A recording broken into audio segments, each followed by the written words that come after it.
ভাই প্লিজ আমাকে কিক দিয়েন না ভাই, আমি আপনার ফলোয়ার ভাই, আমাকে কিক দিয়েন না। আচ্ছা তাহলে তুমি আমার ফলোয়ার নাকি? হ্যাঁ ভাই আমি আপনার ফলোয়ার, অনেক আগে থেকে আপনার ভিডিও দেখি ভাই, আমার বিশ্বাস হইতে আছে না বাদশা ভাই আমি আপনার গ্রুপে আছি। আচ্ছা আমি মানতেছি তুমি আমার গ্রুপে আছে, কিন্তু তোমার এটা বট আইডি নাকি? না ভাই বর্তমানে এটা আমার রিয়েল আইডি। বর্তমানে এটা তোমার রিয়েল আইডি, বুঝলাম না তোমার কি আগে আইডি ছিল নাকি? হ্যাঁ ভাই আমার আগে একটা আইডি ছিল, আমি প্রায় 2017 সাল থেকে গেমটা খেলি। আমার আইডি লেভেল ছিল 75 লেভেল, কিন্তু ওই আইডিটা এখন আমার কাছে নাই। তোমার আগের আইডির 75 লেভেল ছিল, কিন্তু ওই আইডিটা নাই, কি হয়েছে আইডিটার? ভাই আমরা তো অনেক গরিব, তার জন্য গেম খেলতে পারতাম না, মোবাইলটা ছিল অনেক নষ্ট। তারপর কি হইলো? তাই ভাই ভাবছিলাম আইডিটা সেল করে দিব আর একটা ভালো মোবাইল নিব। তুমি একটা ভালো মোবাইল কেনার জন্য আইডিটা সিল করে দিলা নাকি? না ভাই একটা বড় ভাইয়ের কাছে আমার আইডিটা দিছিলাম সেল করার জন্য, কিন্তু সে আর সেল করে দেয় নাই আমার আইডিটা। আইডি যাতে সেল করে নাই, তাহলে তুমি এই বট আইডিতে কি করো? ওই আইডিতে আসো। ভাই ওই আইডিতে আসা সম্ভব না, কারণ ওই আইডিটা আমার হ্যাক হয়ে গেছে। তুমি 2017 সাল থেকে গেম খেলো, কিন্তু তোমার আইডি হ্যাক হয় নাই, হঠাৎ করে কিভাবে হ্যাক হইলো? ভাই বললাম না আমরা অনেক গরিব, একটা ভালো মোবাইল ছিল না, ভাবছিলাম আইডিটা সেল করে দেওয়ার পর 15,000 টাকা দিয়ে একটা ভালো মোবাইল কিনবো, কিন্তু ভাই যার কাছে আইডিটা সেল করে দেওয়ার জন্য দিছি সেই আইডিটা মাইরা দিছি,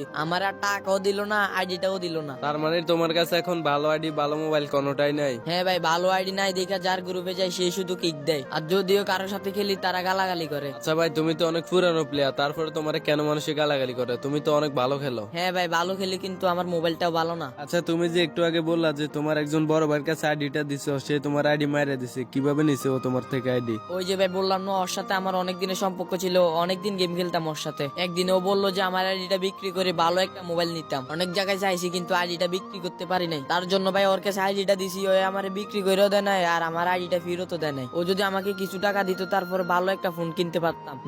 মানুষের সাথে এরকমটা কিভাবে করে ভাই বুঝি না। আরে ছোট ভাই তোমার সাথে এত বড় একটি কাহিনী হয়ে গেছে, আসলে আমি বুঝতে পারছি 75 লেভেলের আইডিটা চলে গেলে কতটা কষ্ট হয়। কারণ আমার কিন্তু অনেকগুলো আইডি ছিল, সবগুলো আইডি হ্যাক হওয়ার পর আমার এই আইডিটা বর্তমানে আছে। এই আইডিটা যদি কখনো হ্যাক হয়ে যায় তাহলে আমার গেমিং লাইফটাই শেষ হয়ে যাবে। এই আইডিটা হ্যাক হলে আমি আর কখনোই ফ্রি ফায়ার খেলতে পারবো না, কারণ ফ্রি ফায়ার খেলার মতো মন মানসিকতা আর আমার কখনোই থাকবে না। আচ্ছা তুমি যখন ওই ছেলেটার কাছে আইডিটা দিতেছো তখন তুমি একবারও ভাবনি যে তোমার আইডিটা ও মেরে দিবে? ভাই আমি খুব অল্পতেই মানুষকে বিশ্বাস করে ফেলাই, তার জন্য আমার এই অবস্থা। আচ্ছা যাই হোক ছোট ভাই, তুমি এখন কি করো? ভাই আমি ছোটখাটো একটা জব করি, মাসে 10,000 টাকা পাই। আচ্ছা ছোট ভাই, তুমি পড়ালেখা কতটুকু করলা? আমি ক্লাস 10-এ পড়ি, পাশাপাশি একটা জব করি। আচ্ছা ভাই, তোমার তো মাসে 10,000 টাকা স্যালারি, 10,000 টাকা দিয়ে কি তোমার ফ্যামিলি চলে? আর তোমার ফ্যামিলিতে কে কে আছে? ভাই আমার 10,000 টাকা দিয়ে আলহামদুলিল্লাহ আমার ফ্যামিলি চলে। ভাই আমি সহ আমার ফ্যামিলিতে 5 জন আছে। আচ্ছা যাই হোক, অনেক ভালো কথা শুনে অনেক খুশি হলাম। আর ভাই তুমি আমার ভিডিও কতদিন ধরে দেখো? আরে ভাই যেদিন থেকে আপনি হিপো ব্যাডি দিয়ে ভিডিও শুরু করছেন ওই দিন থেকে আমি ভিডিও দেখি। তার মানে তো ভাই তুমি আমার টিকটকের ফলোয়ার। আচ্ছা আজকে আমি ভাবলাম যে ওয়ার্ল্ডের রিকোয়েস্ট পাঠানোর পরে যদি আমার ফলোয়ার আসে তাহলে আমি তাকে 1,000 ডায়মন্ডের কিছু একটা গিফট করব। তোমার কি লাগবে বলো? আরে না